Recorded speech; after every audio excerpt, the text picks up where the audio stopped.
He was born into poverty, in a place where dreams were considered luxuries and survival came first. His parents were farmers, their hands hardened by years of work under the sun. To them, school was a waste of time. What mattered was the land, the harvest, and another pair of hands to help. When he was still a boy, they told him to stop studying and start farming for good. He begged to stay in school, but his words only earned him anger.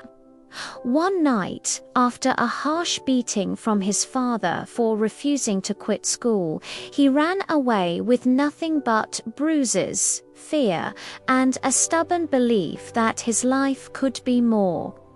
He found refuge in the one person who believed in him, his teacher.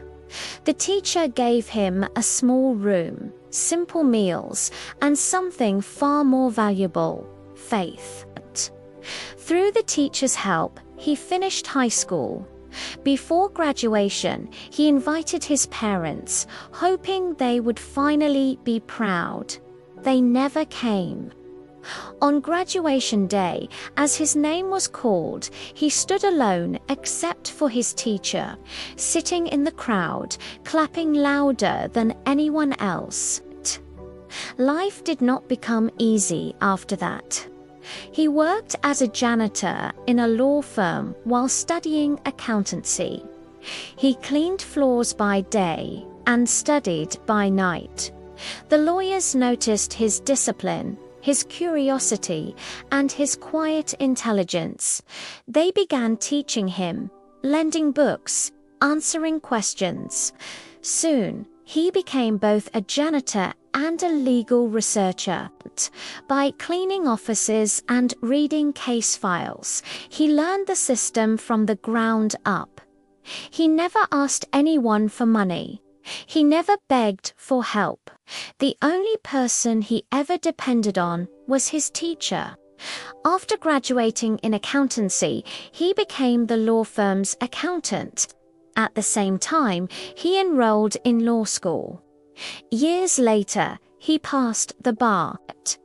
His dream was simple: to show his teacher his name among the passers. But when he arrived at the old house, it was empty. A neighbor told him the truth: the teacher had died 6 months earlier. Heartbroken, he later learned something extraordinary. The teacher had known this day would come. Before passing away, he had written letters dated for the future. A close friend had been mailing them one by one so the student would not worry and would keep going. In the final letter, the teacher wrote, "If you are reading this, you made it. I always knew you would." He cried not in despair, but in gratitude. He became successful, respected, and eventually visited his parents. They apologized, their voices heavy with regret. They told him they were wrong, that even farmers could change their fate if they believed and did their best. After 30 years of service as a judge, he retired, but he did not rest. To honor his teacher, he became a teacher himself, helping poor students, never asking for payment, only effort.